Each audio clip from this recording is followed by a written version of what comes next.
Tamenglong esidagi hana karamba loinana Janata Dal United ki National Councillor oina asauba national ki oiba maru oiba person ama oiramba JDU thadoga sangakpa ai yamba asuki mati kai khumnajari amasung taram nokjari nungaijaba phongdokjari toido hindokna Sri Dr. N. Dijamani Singh Uripok Esida Miyamgi Seba Tawiriba Musung Dr. Isintham Tawiriba Loinana Hana Bharatiya Janata Party ki Uripok Esida ki candidate Oibiramba Nusiraba Yamba Sri Dijamani Ikai Kumna Jabotchari Today Dokna Sri TP Dining Tamenglong ki Ward number 9 ki area dagi Mahaksu JLRM Student Union ki leader tongan ba Naga Student Union Silong ki tongan ba social adagi satra ki leader Oibiramba duga hojiksu miyam ki thabak tawbiri ba TP Dining Tamenglong ai ni kai kuna jabotchari nungai jabotchari loinana ngasi Congress Party da yaubirakpada party si soidana mapangan kankalan gani amasung yaubiraiba tongan ba party gi amadi student union ki leader oibiramba singna party gi ideology amasung aikoi gi miyam gi damak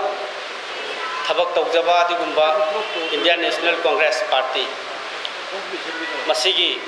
Thabak Thoram Amasung ideology aikoigi Chanapatha Sangvidhan Party ki Sangvidhan ku thaje biduna Sangbiraiba isinau halaman kai khunjariba mayambu adugi mati tungi Thabak Thoram kayada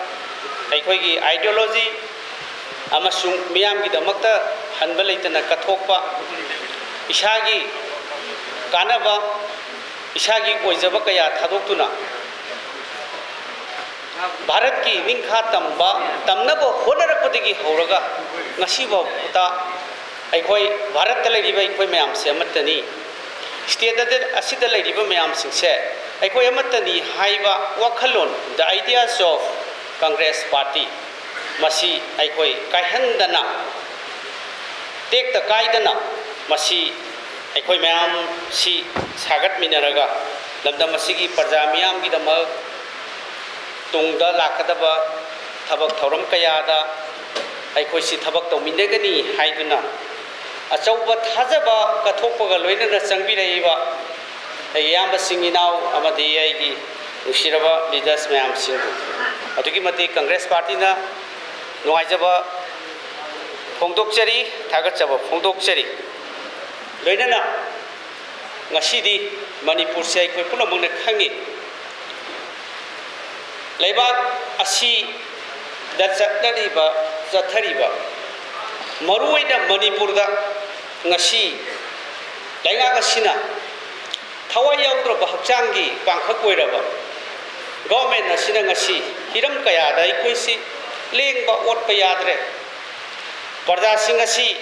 nena tadaba punsi marina mai koi hingi hanna yengubada ngasi relief ta leiriba waba sinausin amadi tongan do matam gi national disasters ngasimak lena phajana maru kokna yeitharaba matung ngasi amuk nong na amuk yeitharak se nong dini nimidini humni cyclone Rema pauba amana ngasi amuk yeitharak tuna pok tu leiraba potu da amuk awaba piriba mayam sing Congress Party na mayam da haijakre sarkar da haijakre asigumba awana haibasidi miyamgi ngasi parjana thengnariba nong mukangda na thengnariba waba saithe hiram khudimakta thabak phangdabagi adagi pochai maman hengatpagi adagi natural calamity ki disasters mayam sing thoiba mayam sarkar sina daita khara di lawpi pham thoi hai tade सरकार सिन step अम त पाइखते ममिंग दगी ओइना package मसा अमा मी अमदा लुपा लिसिंग अमा भग यौदब package अमा काइथोगा ngasi lamda masigi pada singna awa chaithing nangni haujik mak wari tongan tongan ba awa bagi I pau ta ngasi khabar kagas kaya da paru bada thamoi yamna nungaite leibak sida irang tauri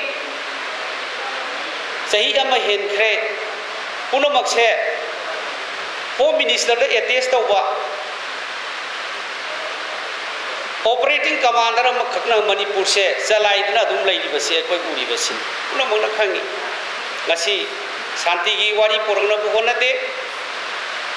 prime minister honorable prime minister ngasi bakta silent oiduna lei election gi issue kaya lai manipur gi wafam amata puthok bi de democracy ki asaw festival lakpa election da sidaba manipur praja gi oiba wafam babo ngangbi da base ai koi si lamda masida leiba praja ai koi punamak se jangal da leiba sa usek tawna khan ba dawna taw base masidi ai koi India की democracy Chatap लेबाक सिदा भारत की संविधान लेजब अखोई की आइन लेजब अखोई की लॉ लेजब लेबाक सिददी अखोई की मफम लेत्रे उसे गोया दौन अखोई पाइब जंगल दा लेब सागा दौन लेब अखोई सिमी ओइबा मोइने खल्लिबा सिगुम लेगाक से मसिदा कयाम कुइना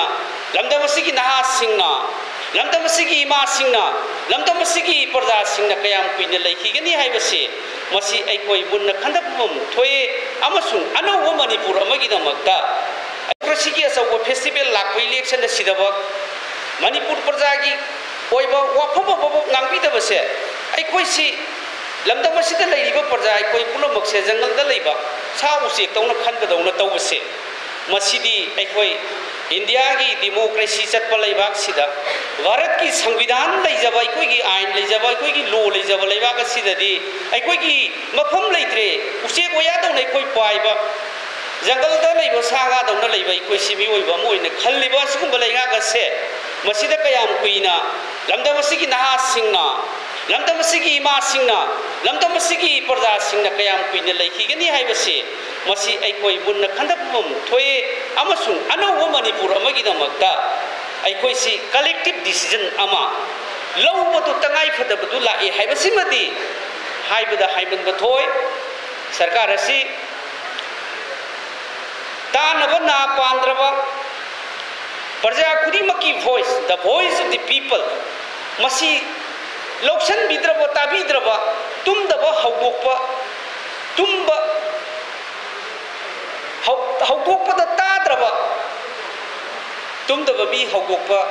वाई हाइबदो अदिगुमना ngasi सरकार असिन चलरिबसे कयाम कुइने कोइ खांखिदगे हाइबसे थमोइद खुदुमना थिनबदौना लेरिबा मयाम सिंगसे ताना थिनबदौना लेरिबा मयाम सिंगसे अखोइ प्रजा खंबिनबगी मतम यौरे मरम दुना अवोनबा समाज अमगिदमक अवोनबा मणिपुर अमगिदमक लमदम सिगी इसा सिंग इखेंग ताना सोकलबा लमदम सिगी इमा सिंगी अवाबा पिरांग ताना कपलबा इमा सिंगी अवाबा मयाम सिंगसे ngasi मणिपुर की राजनीति तौबा अखोइ मयाम सिंगी अदुगुम्बा रेस्पोंसिबिलिटी एदो मयेक सेंगना तरंग तरंगना मियामगिदमक्ता थबक तौद्रबदि अखोइ ngamaroy सरकार सिनगदि ngasi अखोइ लमदम सिगी असुक वाना वारबा तंजा सिदा चौकुरिगिदमक्ता दुमक लैंगागसे चथरी हाइबसिमदि अखोइ खंगे अदुना मरब ओइरकांदा अखोइ मयाम खंबिनसि अमसु कथोक्लबा लमदम सिगी मिपुम खुदिमकी मणिपुर की इंटीग्रिटी गिदमक्ता अमसु मियामगिदमक्ता लेपबा कांग्रेस पार्टी ना अवोनबा समाज अमगिदमक अवोनबा लमदम अमगिदमक्ता ngasi अखोइना चंगसलिबा खोंथांग सिदा मिपुम खुदिमक लीडर खुदिमक राजनीति तौबगी मतिंग थोकपा थबक अदो ngasi अखोइ पुन्ना लेमिनसे हाइबसे ngasi चंगसलैबा इसिनाउसिंग लमदम सिगी प्रजासिंग राजनीति तौरिबा इसिनाउसिंग लीडर मयाम पुनमक्तैना ngasi तंजा असि लौजरगा आइना मिकुबा मतंग थमजरी।